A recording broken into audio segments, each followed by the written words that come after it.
I love branding, anything to do with branding, because it's a form of storytelling, and I love Africa as a whole. So the two coming together, Branding Africa, became a work of passion, but also a work to solve a problem that I see in Africa, which is branding in Africa.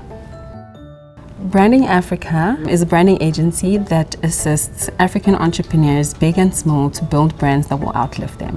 What that means is like brands that will live even beyond the first generation, brands that will kind of live beyond them. So when they're gone, their brands live on. And I think a lot of Africans build business out of necessity and not necessarily purpose. So we're trying to change that idea by helping them build brands that will one day outlive them. The one single piece of advice I would give a young, inspiring entrepreneur, which I wish I heard, was don't be intimidated by your vision, because that can cripple you at times. When the vision seems too big, you can procrastinate and not start.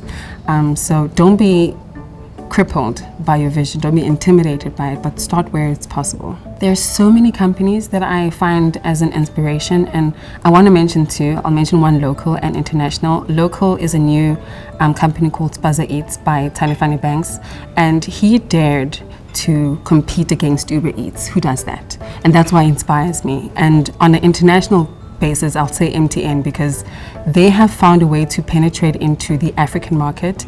You go from East Africa and you come to South Africa, you see the same brand, it's still the same MTN that you know, but they've been able to localize it as well for the people who live there. So those two inspire me because they dare to dream, and their vision inspires me because that's where I want to be one day. Without mentorship, I would have brushed up my CV a long time ago, and I think I would have found a 9-to-5 because I would have given up.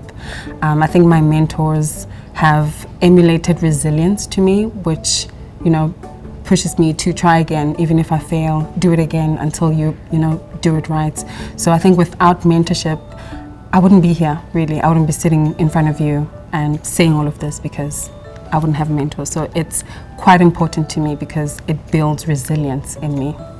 Winning the Santam Rising Star Award would mean that I'm a representation of a dream realized.